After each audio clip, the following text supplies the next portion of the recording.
A esta hora de la tarde, en nuestro programa de televisión Debates, saludamos al senador vallecaucano, el doctor Carlos Fernando Motoa. Buenas tardes, bienvenido a Debates. ¿Cómo le va? Oscar, muy buenas tardes, muy complacido de estar en su programa de televisión. Un saludo a la audiencia y atento a las inquietudes que usted tenga para responderlas. Gracias, congresista. Inicialmente usted tiene una iniciativa muy interesante que está siendo estudiada en el Congreso de la República y está relacionada con el trabajo en casa. ¿De qué se trata? Pues Oscar, los efectos de la pandemia, de esta crisis sanitaria por COVID-19, pues ha traído situaciones dramáticas, no solamente en la pérdida de vidas, en la afectación a la salud, en la economía, sino también un riesgo al empleo en Colombia. Y por eso este proyecto de ley que se ha denominado el proyecto de ley que regula el trabajo en casa, busca establecer un marco jurídico, definir todos los aspectos fundamentales de ese trabajo remoto en una crisis como la que estamos viviendo, en una circunstancia excepcional, especial, inédita, accidental, para que se pueda cumplir las funciones del trabajador con las competencias claras y preestablecidas desde su hogar, desde un trabajo remoto. Le decía, este proyecto tiene como interés primordial proteger el empleo en Colombia. Usted conoce, Oscar, los televidentes, hay que recordarles que desafortunadamente Colombia ocupa una de las tasas de desempleo más altas de la región. Somos el país miembro de la OCDE que tiene la mayor tasa de desempleo. Igual ocurre dentro de los países que conforman la Alianza Pacífico. Tenemos una tasa de desempleo mayor a Chile, a México, a Perú. Por supuesto, esta iniciativa busca proteger esa creación de empleo y esos puestos de trabajo en el país. Busca regular, definir todos los aspectos fundamentales, Oscar, como son el cumplimiento de horario, garantizar la desconexión laboral, lo que tiene que ver con garantías sindicales, todos los aspectos pertinentes a prestaciones sociales, cuáles son las responsabilidades del empleador, cuáles son las competencias del trabajador cuando se adelanta el trabajo en casa, cuáles son las responsabilidades de las administradoras de riesgos laborales. Esas son las circunstancias o los aspectos más importantes de esta iniciativa. También garantizar el auxilio de conectividad. En fin, he liderado este proyecto en el Congreso de la República y estamos en las próximas horas dando la última etapa, el último trámite, que es el texto de conciliación, porque el proyecto que se aprobó en Cámara es distinto al proyecto aprobado en el Senado de la República. Eso exige una conciliación de los textos que ya está radicado, que ya nos pusimos de acuerdo con los ponentes de Cámara y espero que se vote esta semana en el Senado de la República y en la Cámara de Representantes. ¿El trabajo en casa sería de qué hora a qué hora? ¿Y qué pasaría, por ejemplo, con los servicios públicos, el consumo de energía, redes sociales, internet? Oscar, en esta época de pandemia, en este año que llevamos de pandemia, por supuesto, hay que aprender y corregir de esas enseñanzas y dificultades que se generaron a propósito de el trabajo que adelantaban muchos empleados desde sus hogares. Y uno de esos reclamos precisamente tiene que ver con el horario laboral. ¿Cuál es el horario que se debe establecer, que se debe cumplir cuando se adelanta trabajo en casa? Conocíamos de ciertos empleadores que abusaban de ese trabajador porque pensaban ellos que el trabajador en su casa, en su hogar, pues no estaba cumpliendo con las funciones, con las competencias, con las tareas asignadas. Y se veían instrucciones u órdenes que daba el empleador 6 de la mañana hasta las 8 o 9 de la noche. Ese tema se corrige en este proyecto de ley. El horario laboral que debe cumplir el trabajador cuando adelanta funciones de trabajo en casa es el mismo horario que se establece habitualmente en la empresa o en la oficina, Oscar. No se modifica para nada esa jornada laboral. Si se establece por parte del trabajador un cumplimiento adicional de sus funciones, tendrá que ser reconocido recargo nocturno y horas extras, como si lo estuviera adelantando también en su empresa, en su oficina, en su trabajo habitual. Esa es una de las principales aportes y garantías de este proyecto de ley. Y segundo, lo que usted menciona de los servicios públicos, se establece en este proyecto de ley la posibilidad de que los trabajadores del sector público y del sector privado que devengan hoy hasta 2 salarios mínimos, sea reconocido un auxilio de conectividad en las mismas condiciones y circunstancias como hoy se asigna el auxilio de transporte. Eso corresponde más o menos a 110.000 pesos mensuales que podrá utilizar el trabajador para poder adquirir una mayor capacidad de Internet o para el consumo que se pueda generar de más en energía. Esa es parte también de los aspectos principales de este proyecto de ley que, como le decía, ya estamos muy pronto a que se convierta en ley de la República. ¿Cuántas personas se verán beneficiadas en Colombia con este proyecto de ley? Oscar, fecha julio-agosto del año anterior, en una información que suministró Fasecolda, se decía que existían entre 2 millones y 3 millones de colombianos haciendo trabajo en casa. Cifras del Ministerio del Trabajo de este año, enero de 2021, habla de alrededor de 3.500.000 colombianos que están adelantando trabajo en casa. Este proyecto de ley, como lo decía, no solamente protege el empleo en Colombia, sino que también garantiza la salud de los trabajadores, de sus familias, genera también condiciones de distanciamiento físico y establece un marco regulatorio claro, preciso, para que no haya abuso por parte del empleador, pero para que también el empleador tenga la certeza de que están cumpliendo las funciones, las competencias, las tareas asignadas por parte del trabajador. Es un proyecto ampliamente consensuado. Fue socializado, por supuesto, con el gobierno, que es coautor de esta iniciativa, el Congreso de la República, la academia, las centrales obreras y, por supuesto, los gremios que representan a los empleadores en el país. Esto es para el empleo formal. ¿Para el empleo informal también lo cobija? No, aquí hablamos de trabajo, por supuesto, formal, que cumple con las condiciones que establece el Código Sustantivo de Trabajo, que tiene reconocimiento de prestaciones sociales y que, por supuesto, tiene un contrato suscrito.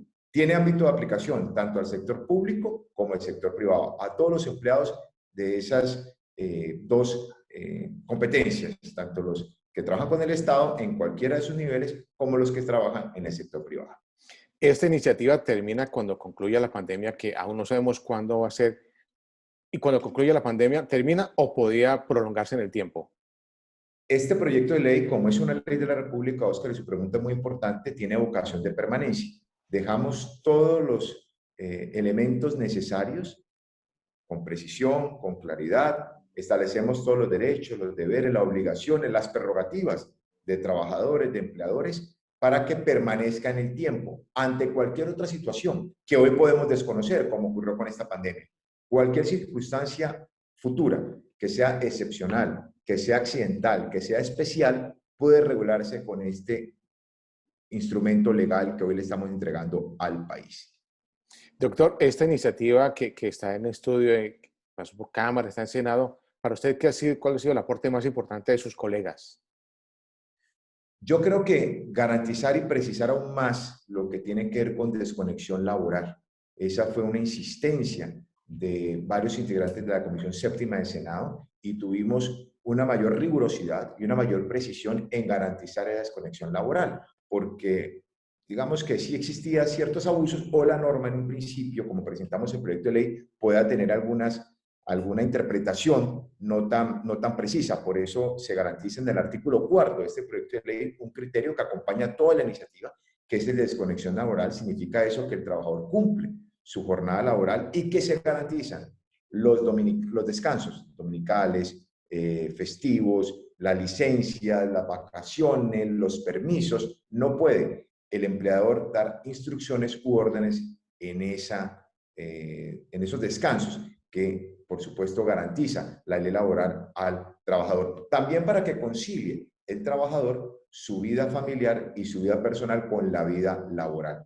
Varios aspectos conocimos, varias denuncias, varias quejas de las situaciones de dificultad que vivía el trabajador, adelantando también las funciones propias del hogar y tratando también de compartir o equilibrar el tiempo con su familia, con sus hijos cuando están también en el hogar. Así que tratamos de garantizar esa desconexión laboral, que creo yo es el principal aporte que se pudo dar por parte, como usted bien lo menciona, mis colegas en el Senado de la República. Claro, o imagínese usted una llamada un domingo a las 10 de la noche o un mensaje de texto a las 4 o 5 de la mañana. Correo electrónico, la persona con el computador encendido permanentemente, porque no sé en qué momento el jefe, el empleador, iba a necesitar algo de ese conocimiento o de esas competencias del trabajo. Senador vallecaucano Carlos Fernando Motó, aprovechando su presencia en nuestro programa de televisión, ¿cuál es su opinión sobre la reforma tributaria? Bueno, estamos esperando el texto que se ha presentado oficialmente por el Gobierno Nacional. Mucho se ha especulado, muchas voces han anunciado algunas inclusión que tendrá esa reforma tributaria. Hablan de generar aspectos de tributación mayor a las personas naturales, otros hablan de aumentar el tiempo, extender el impuesto al patrimonio. Varias consideraciones se han, digamos, venido presentando, algunos artículos que ya no van a ser exentos de IVA, pero estamos de verdad, me parece responsable esperar, Oscar, el proyecto una vez sea radicado en el Congreso de la República. Se dice que será esta semana, hoy estamos al lunes, esperamos que el miércoles sea radicada para poder hacer un pronunciamiento de fondo. ¿Cuál es la dificultad? Por supuesto, el Estado colombiano ha tenido que generar para enfrentar la pandemia algunos gastos adicionales que le generó endeudamiento para poder atender a la población vulnerable. Y no tiene hoy el Estado colombiano cómo cumplir con esas obligaciones. Por eso se habla de esta reforma fiscal para poder tener recursos frescos y poder seguir soportando las dificultades económicas que muchos colombianos atraviesan con la pandemia. ¿De dónde saldrán los recursos? Eso es lo que queremos conocer una vez el gobierno presente la reforma al Congreso de la República.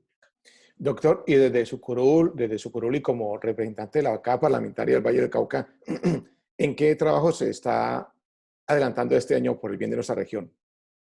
No, pues muchos proyectos. En la semana anterior, por ejemplo, convertimos en Ley de la República un proyecto que soy ponente, que busca precisamente disminuir las brechas laborales, salariales, entre mujeres y hombres. Hay una diferencia de cerca de 9 puntos porcentuales en el desempleo de las mujeres, sobre todo en las mujeres jóvenes. Es dramático. El desempleo de las mujeres jóvenes está alrededor del 26-27%.